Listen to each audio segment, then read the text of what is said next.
Mysterious women, horror stories. Marlowe was quiet. So quiet that sometimes it felt like the town itself was holding its breath. Nestled deep between thick woods and mist-covered hills, it almost seemed invisible to anyone just passing through.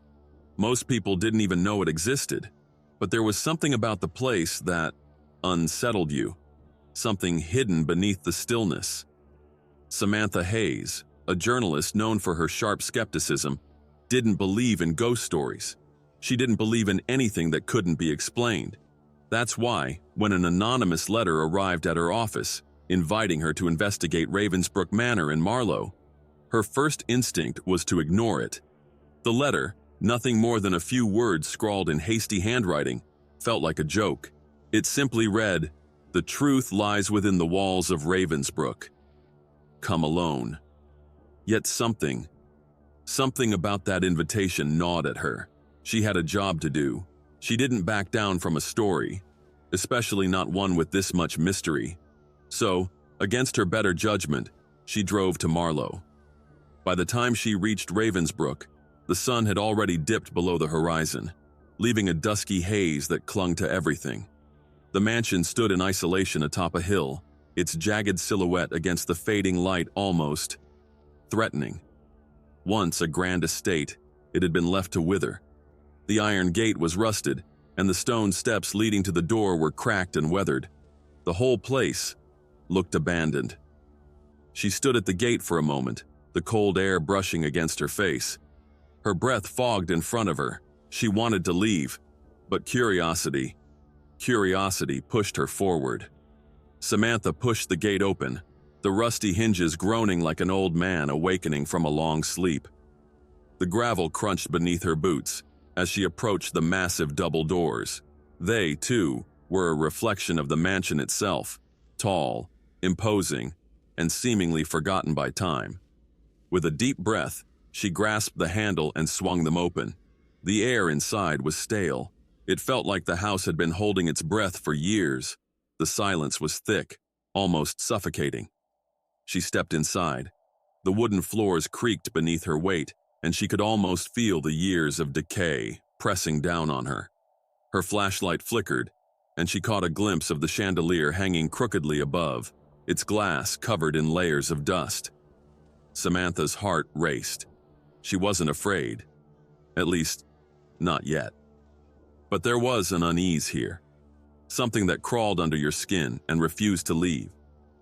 "I've been in worse places," she muttered to herself, trying to convince herself it was nothing. And so, she pressed on. She wandered through the grand yet decaying halls. Portraits, their faces blurred with age, watched her from the walls. The rooms felt empty. But not in the way one might expect. It was like the house was waiting for something. Or someone. At the back of the mansion, she found the study. Her flashlight beam cut through the darkness, revealing rows of old bookshelves, each one sagging under the weight of time. A desk sat in the corner, papers scattered across its surface. She set up her things, laptop, notebook, and a small fire in the hearth. But then, there was something. A soft sound. Something she couldn't place. A whisper. At first, she thought it was just the house. Old wood settling, pipes creaking. But then it came again, louder. "Samantha!" Her breath caught in her throat. "Hello?" she called out, her voice trembling slightly more than she expected. No reply. Her eyes darted around the room, her flashlight dancing from corner to corner. The sound of the wind seemed to creep in from the cracks in the walls. But this felt different. The whispers returned, like a distant murmur, so faint, yet there, unmistakable. "Samantha," she stood up abruptly, her heart pounding in her chest. The pen in her hand, gripped tightly, felt like it might snap under the pressure of her clenched fingers. "Who's there?" she demanded. But no answer came. She swallowed hard, trying to steady her breathing. "Old houses," she said aloud, trying to convince herself. "They make noises, that's all." But the uneasy feeling remained. The following day, she ventured deeper into the mansion. There was something compelling her to continue, something that tugged at her curiosity. It didn't take long to find the door. It was old, ornate, but there was something about it, something that drew her attention. The handle was tarnished with age, and there was no visible way to open it. She searched the nearby study, rifling through drawers and cabinets, until she finally found a small, rusted key hidden in a drawer. With a deep breath, she turned the key. The door creaked open. Inside, the room was untouched. It was as if time had frozen here. A grand four-poster bed sat in the center of the room, its canopy covered in webs. A vanity mirror stood nearby, cracked, the glass like a shattered memory. And on the desk, there it was, an old leather-bound journal. Samantha ran her fingers over the cover, feeling the delicate texture of the worn leather. She opened the journal, flipping through pages that were yellowed with age. The first few pages were simple enough, entries about lavish parties and idle musings. But as she read on, the tone shifted. The whispers started after the winter solstice. They call my name, and I can hear them in the walls. They are watching. I feel their eyes. Samantha's breath caught. Watching? She flipped to the final entry, the one that sent a chill down her spine. They will not stop. They come for me. If someone finds this, know that I had no choice. The next night, the whispers returned. Louder this time. No longer a faint murmur, but a chorus. Samantha, they called, growing more urgent. She couldn't ignore them. The sound pulled her forward, as if something invisible was pushing her to follow. Her feet moved on their own. The flashlight in her hand felt like it was no longer hers to control. The whispers led her down a long, dark hallway. Each step felt heavier than the last, the floorboards creaking under her weight. At the end of the hallway, she came upon the ballroom. Moonlight poured through the broken windows, casting ghostly shadows across the floor. The mirrors that lined the walls were cracked and distorted, their reflections fractured, and in the center of the room stood a figure, a woman. Samantha's breath hitched. It was her, Lenora. You came. Lenora's voice was soft, almost mournful. Samantha's heart pounded. But you disappeared. A century ago. Lenora looked away, her eyes glistening with sorrow. The forest, she said quietly. It claims those who listen to its whispers. It claimed me. And now, it calls to you. Samantha's stomach twisted. Why me? The air grew colder. Lenora's figure flickered, fading like mist in the wind. Her voice barely a whisper now. They've chosen you. They feed on your fear. But you can fight. Samantha's hands shook, the flashlight slipping slightly in her grip. No, she breathed. I won't let them take me. But Lenora's voice was already fading. Beware, the woods. Beware the whispers. The days blurred after that. Each time Samantha tried to leave, something kept her in place. The roads blocked. Her car wouldn't start. The whispers followed her, louder, more persistent. She couldn't escape them. In the dead of night, she found herself standing at the edge of the forest, where shadows lingered like specters. Figures moved within the mist, their faces hidden. And then, at the center, Lenora stood, her eyes pleading. You can still break free, she whispered. But you must fight. Samantha's heart pounded, her voice a raw scream through the chaos. No, I won't be a part of this. The figures vanished. The mist lifted. Silence. Samantha woke, lying in her car, Ravensbrook Manor looming in the distance. She drove away, but even now, as she left Marlowe behind, she could feel the forest watching her. The whispers had stopped, but they lingered in her mind. And sometimes, when the wind howled through the trees, she swore she could hear faint voices calling her name. The whispers. This is The Mysterious Women, horror story number 2. Blackwood was the kind of town you might drive past without even noticing. Small, quiet, tucked away at the base of mist-covered hills. The kind of place that seemed to exist just outside of time. But beneath its serene surface, the town held a dark secret. They called it Blackwood Creek. The whispers about it had circulated for decades. Stories of eerie echoes, strange disappearances, and a haunting that no one could explain. Alexa Parker had heard them all. She didn't believe in ghost stories. She was a nature photographer, someone who relied on facts and her lens to tell the truth. When she came across an article about the creek, the stories weren't a warning. They were an invitation. Alexa wasn't one to shy away from the unknown, especially if it promised to capture something extraordinary. The air was crisp when she arrived in Blackwood, the late October chill biting through her jacket. Her car rumbled to a stop outside a small inn. The building looked as though it had been standing for centuries, its wooden frame creaking in the breeze. The innkeeper was a frail woman with sharp, watchful eyes. When Alexa mentioned the creek, the woman's face fell. "You're here for the creek, aren't you?" she asked, her voice low and wary. Alexa offered a polite smile. "I've heard it's beautiful." The innkeeper didn't return the smile. Instead, she handed Alexa her room key and whispered, "Be careful. The creek doesn't forget who listens too closely." Alexa hesitated, the woman's words hanging in the air like a weight. She nodded, brushing it off as local superstition. That night, she lay awake in the small, cozy room. The wind howled outside, rattling the windows. Her mind drifted back to the stories, the whispers, the disappearances. "It's just a creek," she told herself. "Just another place to photograph." The next morning, Alexa set out before dawn, her equipment packed and her determination unwavering. The path to the creek wound through dense woods, the trees arching overhead like silent sentinels. The light was dim, the early morning fog curling around her ankles as she walked. When she reached the creek, it was breathtaking. The water shimmered, reflecting the golden hues of the autumn leaves. It was the kind of beauty that felt untouched, otherworldly. She wasted no time setting up her camera, her fingers working quickly as she adjusted the settings. The sound of the shutter clicking filled the quiet air, a rhythm that steadied her, and then she heard it. "Alexa!" She froze. The voice was faint, soft, like someone calling her name from far away. She turned sharply, scanning the trees around her.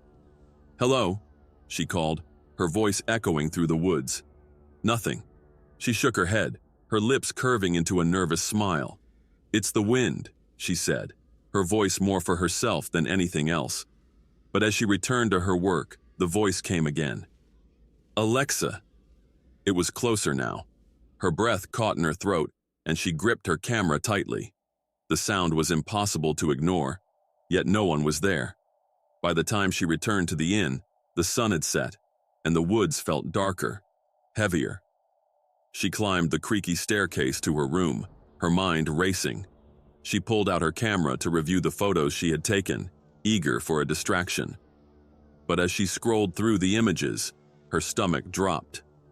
There, in the background of one frame, was a figure, a woman.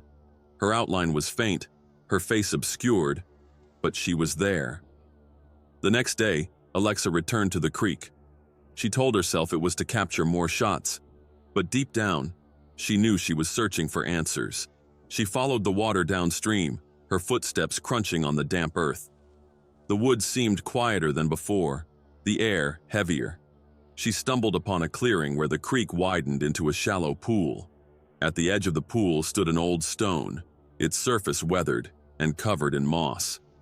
Alexa knelt beside it, brushing away the dirt.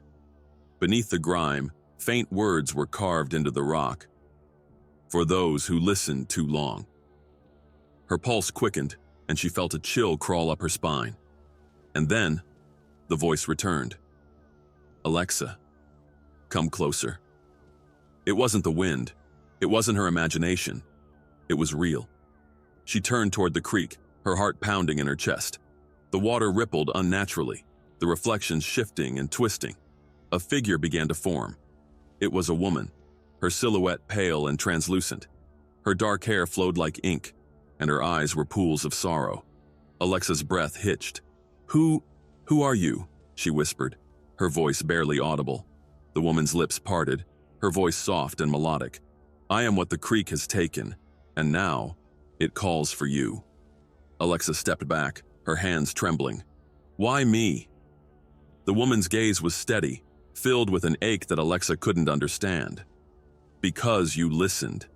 The creek thrives on fear, on loneliness. It heard yours. The whispers swelled around them, a chorus of haunting voices that pressed against Alexa's mind. She clutched her head, desperate to block them out. The woman stepped closer, her form flickering like a flame.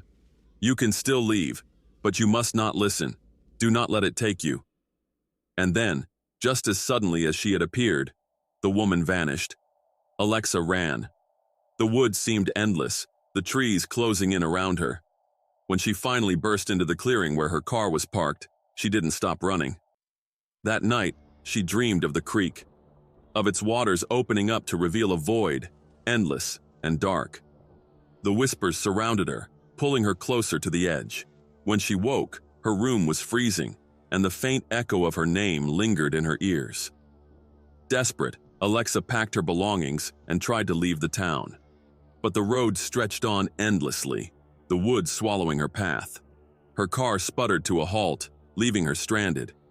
It wasn't until the first light of dawn that she finally found herself back on the main road. She didn't dare look back. Her photographs of Blackwood Creek gained unexpected acclaim, celebrated for their haunting beauty. But Alexa never returned.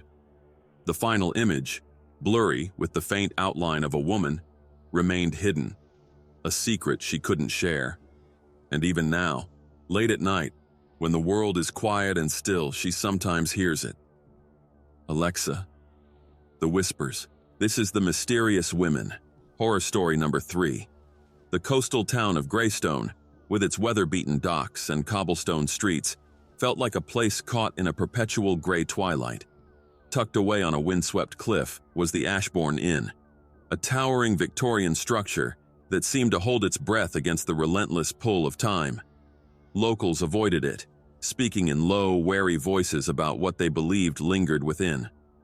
Footsteps in empty halls, whispers in the dead of night, and an oppressive cold that never left. But Hope Carter wasn't one to scare easily. As a journalist, Hope thrived on unraveling mysteries, chasing the truth like a detective with a notepad. When she first heard about the inn, its history, its eerie tales, she dismissed them as folklore, nothing more.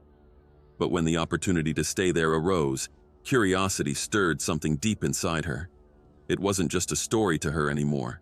It felt personal.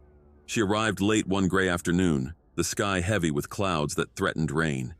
As her car rumbled to a stop, Hope stepped out and stood for a moment, gazing up at the looming inn. The wind tugged at her coat, carrying the scent of the sea and something else, something metallic, faint, and fleeting. Her breath puffed in the cold air. "You've seen better days," she murmured to the inn, her voice quiet, tinged with unease. The door creaked open before she could knock, revealing Mrs. Calloway, the innkeeper. Her face was lined with age, her eyes sharp but guarded. "Room for one?" Hope asked, trying to sound casual. Mrs. Calloway studied her for a long moment, then sighed. "Room 6, end of the hall." She handed Hope an old brass key, her fingers lingering a second too long. "Mind yourself," she added, her voice low. "This place has stories." Hope forced a smile. "Stories are why I'm here." Mrs. Calloway didn't smile back. The room was modest but heavy with the past. The wallpaper, faded and peeling, seemed to sag under the weight of years. Hope set down her bag, letting her fingers linger over the worn brass key. She couldn't shake the feeling that the air was heavier here, like the walls themselves were listening. That night, as she sat cross-legged on the bed, scribbling notes in her journal, she heard it. A faint tapping sound. Tap, tap, tap. Her pen froze mid-sentence. She glanced around, trying to pinpoint the source. It grew louder, more insistent. Her heart raced as she stood, the sound filling her ears. "Is someone there?" she called, her voice trembling slightly. The tapping stopped. She waited, breathless. Then, with a nervous laugh, she muttered, "Just old pipes. That's all." But deep down, she didn't believe it. That night, her sleep was restless, her dreams vivid and strange. She stood in a grand ballroom, its mirrors warped and fractured. At the center of the room was a woman in a flowing silver gown. Her face was obscured by a delicate veil, but her presence was undeniable. "Help me," the woman whispered, her voice barely audible.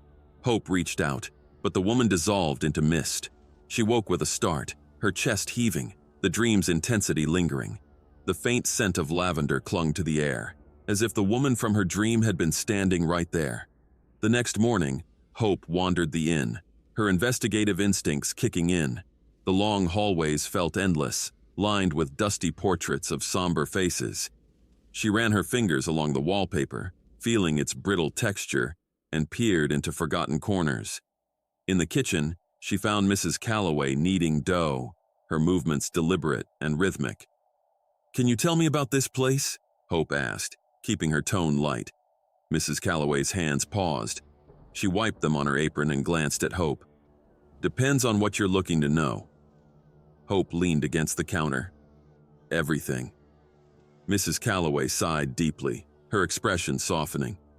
The Ashbourne used to be grand. Parties, laughter, music. The Everly family spared no expense, but all that grandeur couldn't stop tragedy. Hope's brow furrowed. "What kind of tragedy?" "Eliza Everly," Mrs. Calloway said, her voice dropping to a near whisper. "The youngest daughter. She vanished during her engagement party. Some say she ran off, others think she never left." Hope's stomach tightened. "Do you think she's still here?" The older woman hesitated, her gaze distant. "I think some things never truly leave." That night, Hope couldn't sleep. The tapping returned, louder this time, echoing through her room like a heartbeat. She followed the sound to a section of the wall where the wallpaper had begun to peel. After some effort, she uncovered a hidden compartment. Inside was a tarnished silver locket. Her fingers trembled as she opened it. Inside was a tiny portrait of a young woman with striking eyes, Eliza Everly.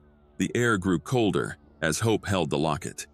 She could swear she heard a soft sigh, like someone exhaling right behind her. The next day, she took the locket to the garden, where a gnarled willow tree stood like a sentinel against the gray sky.